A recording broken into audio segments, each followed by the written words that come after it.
Salut les amis, petite introduction plein de sueur. On est le 25 août, le dimanche. Aujourd'hui j'ai changé mon programme, je viens pas un lundi matin, je viens un dimanche matin parce que le lundi matin j'ai plein de petits trucs à faire.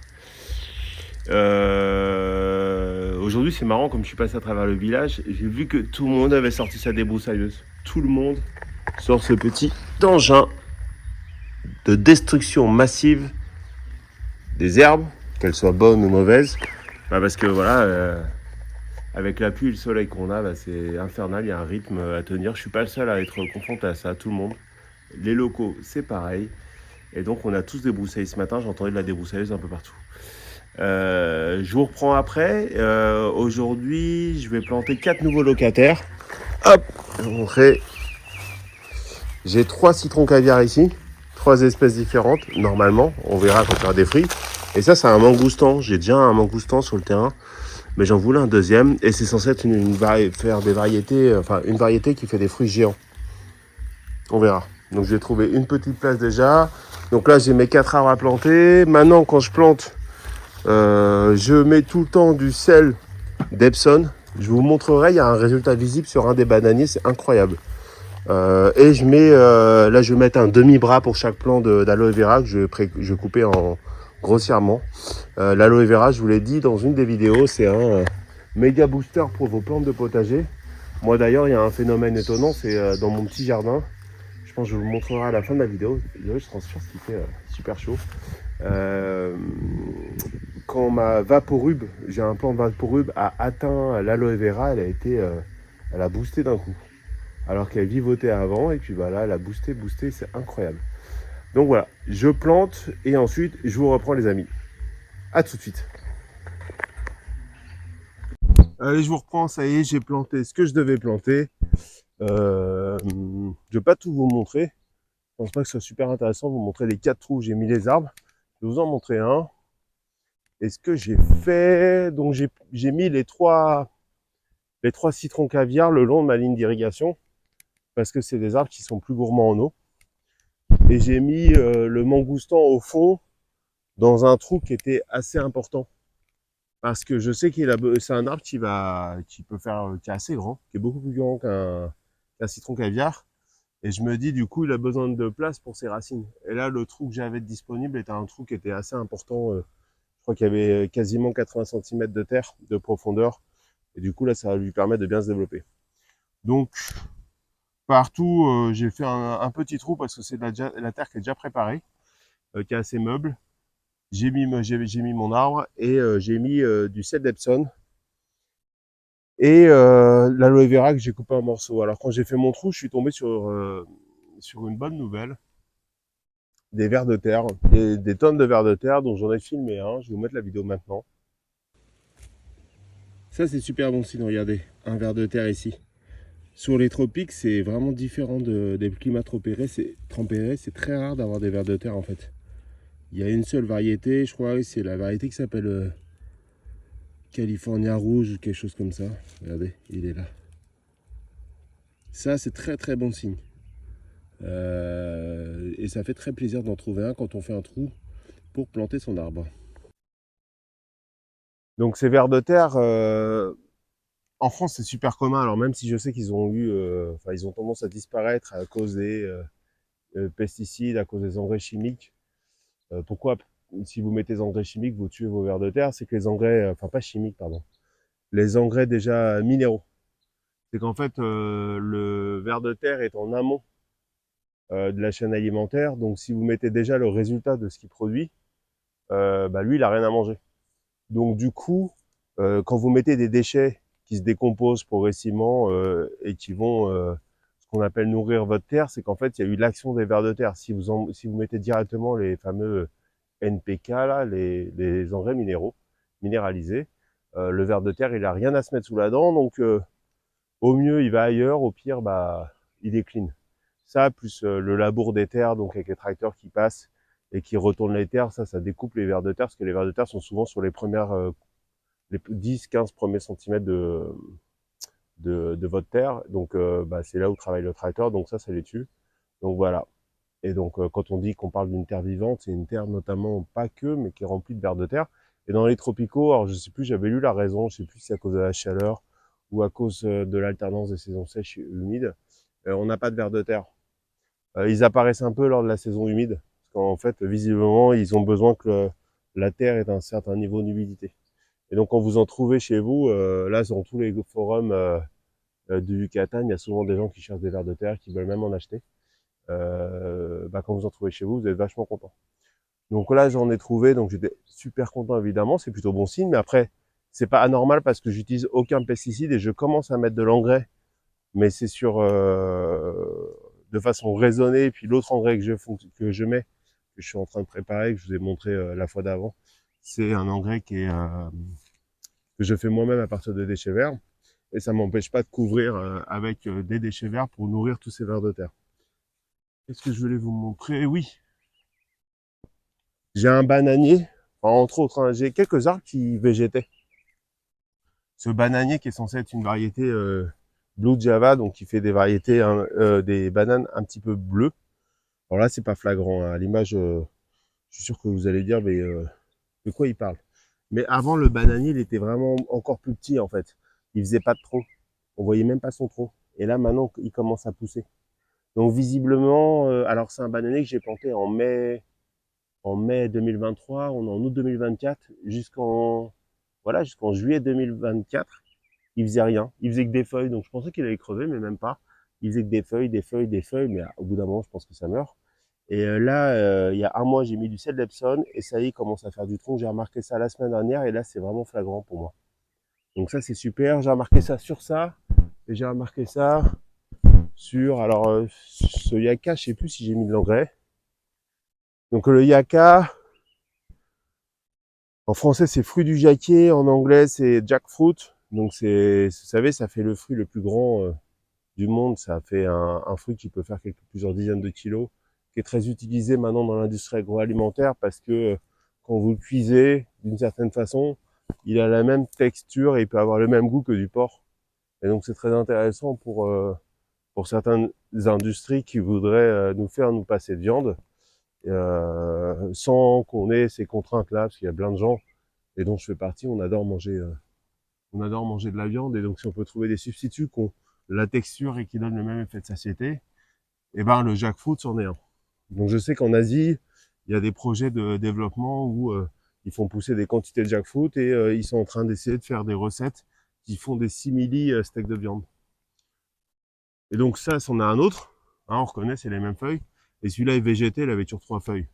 Et là, depuis quelques temps, ça y est, c'est bien faire pas mal de feuilles. Donc on est encore loin de faire un fruit, hein, parce que comme ça fait des fruits de plusieurs dizaines de kilos, avant qu'il puisse lui-même les porter, on imagine qu'il doit avoir une certaine stature. Mais voilà, l'essentiel c'est qu'il fasse des feuilles déjà, pour qu'il puisse faire de la photosynthèse, qu'il puisse récupérer donc le carbone qui est dans le dioxyde de carbone et le mettre dans son tronc et grandir. Bah voilà quoi, là c'est la première étape, faire des feuilles.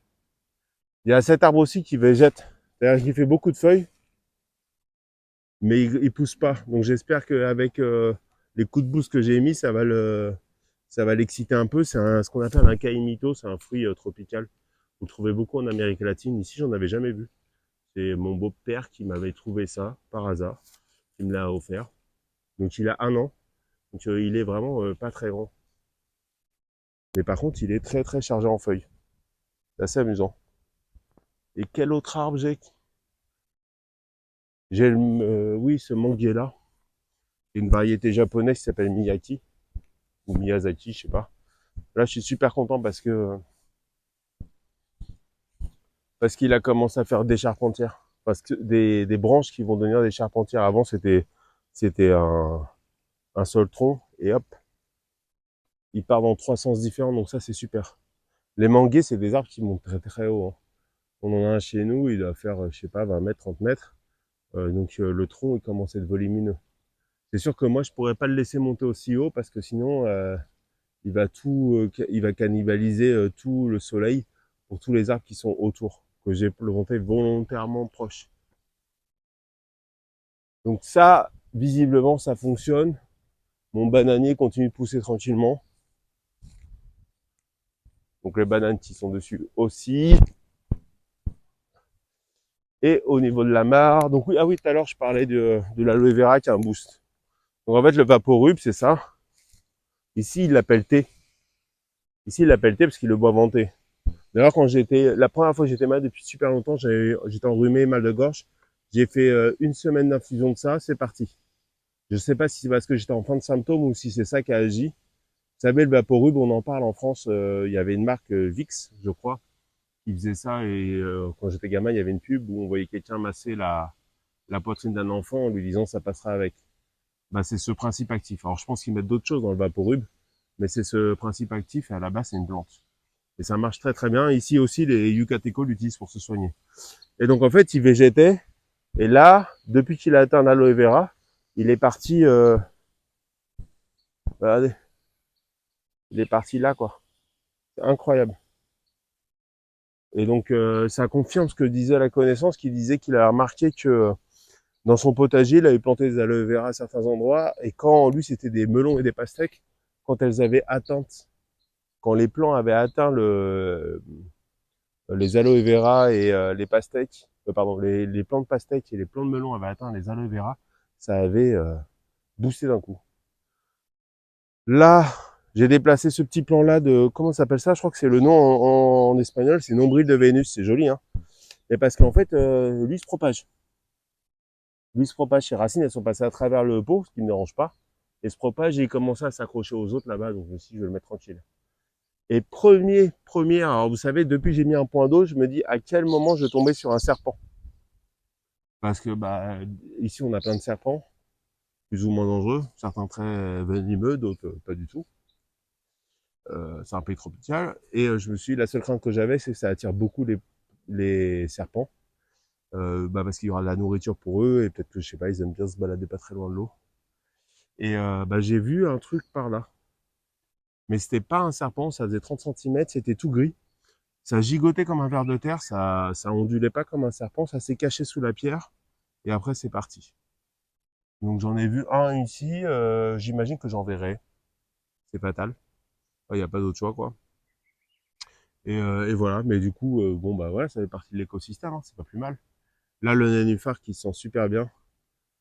Donc là, en fait, je sais pas si on voit, mais dans l'eau, on voit tous les boutons floraux qui sont en cours.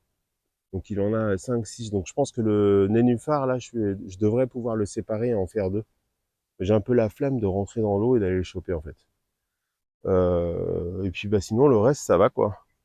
Il y a énormément de libellules, il y a énormément de papillons qui tournoient. Ah si, le phénomène marrant, une fois, je vous avais montré pour ceux qui les plus, comment on appelle ça, assidus, c'est le terme exact en français. J'avais montré que je sais pas pourquoi, mais là, j'ai une grenouille qui pondait sans cesse des têtards. Enfin, je sais pas si c'était la même grenouille, hein. Je la connais pas personnellement, mais qui pondait sans cesse des têtards dans la mare. Et du jour où j'ai mis ça là, elle a commencé à pondre dedans. Bah là, elle a recommencé. Là, je sais pas si on les voit, mais il y a plein de petites bulles. Tout ça, c'est des œufs, des embryons, ouais, des œufs ou des embryons de têtards et qui vont éclore. Donc, je pense que dans la prochaine fois que je reviendrai, ça sera rempli de têtards et je les mettrai à l'eau. Donc, je me dis si elle préfère pondre là plutôt que dans la mare, c'est que pour une raison. J'en ai aucune idée. Je suis pas un pro des grenouilles. Donc, bah, du coup, je laisse ça là, je la laisse pondre ici, puis quand les têtards arrivent, bah, je les mets dedans. Et comme ça nous fait un petit peu de mouvement. Surtout que les têtards, ils adorent manger les déchets aquatiques, donc ça m'aide à nettoyer la mare avec bah, toutes les feuilles qui tombent, que ce soit les feuilles des plantes des bassins ou les feuilles des arbres environnants que j'ai toujours pas coupées. Voilà, voilà, regardez, ça c'est the spot pour les papillons, ils adorent être dans ce coin-là. J'ai semé, donc il y a un peu plus d'une semaine, j'ai semé des tomates ici, on verra ce que ça donne. On m'avait filé, là je viens de semer de la coriandre. On m'avait donné des graines de coriandre avec l'achat des arbres. On verra. On verra. Sinon, les aloe vera que j'ai plantés, que j'ai disséminés sur le terrain ont l'air de bien se porter. Et puis, bah voilà, ma foi, hein, on n'est pas malheureux. Le travail est dur quand même, hein. Et ce qui m'embête actuellement, c'est que je fais surtout de la maintenance. Bon, là, j'ai planté des arbres, mais je fais surtout de la maintenance. En fait, je vais surtout tondre. Et c'est tellement fatigant qu'après, j'ai plus trop d'énergie. J'aimerais bien continuer d'habiller le bassin. J'aimerais bien couper. Alors, attendez, je vais vous montrer. J'aimerais bien nettoyer autour du bassin enlever ces arbres à moitié morts là-bas. Parce que j'aimerais bien faire un espace ici avec des chaises ou je sais pas quoi où on peut se reposer. Là, c'est mon engrais qui pue, là. Je vais essayer de pas trop m'approcher. Je l'ai remué avec le râteau une fois, donc je l'ai remué jeudi. Je essaie de le remuer tous les 3-4 fois, tous les 3-4 jours, pour que faciliter la fermentation. Mais voilà, donc j'aimerais bien nettoyer toute cette zone là-bas. Mais j'ai pas le temps en fait, parce que je passe mon temps à attendre ici et ça me tue quoi. Ça me vide de mon énergie. Puis aussi, je me commence à désherber sur le chemin, parce que si je désherbe pas en fait, ce qui se passe c'est que donc la petite graine germe en dessous de la bâche. Il y a une petite pousse qui sort, donc elle arrive à se faufiler entre les graviers et la bâche. Et la bâche, elle est pâtissée, enfin, elle est tichée d'une façon où un capillaire peut passer.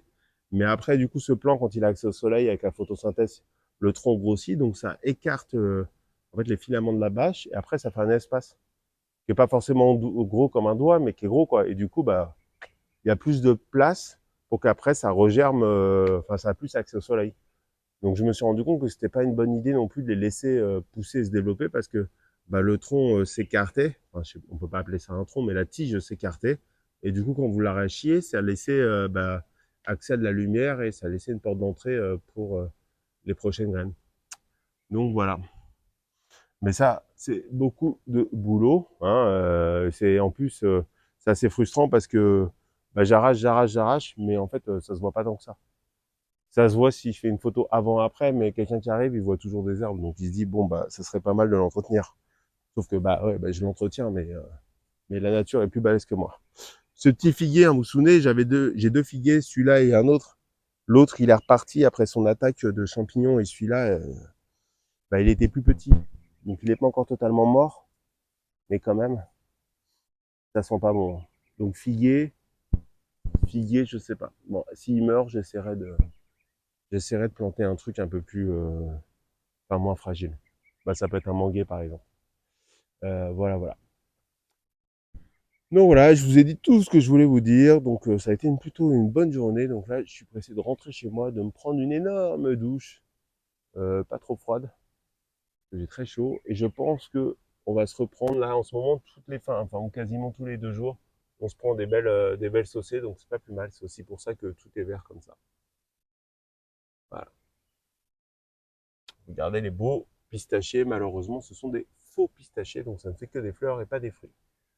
Voilà, voilà. Je vous dis à très bientôt les amis. Ciao.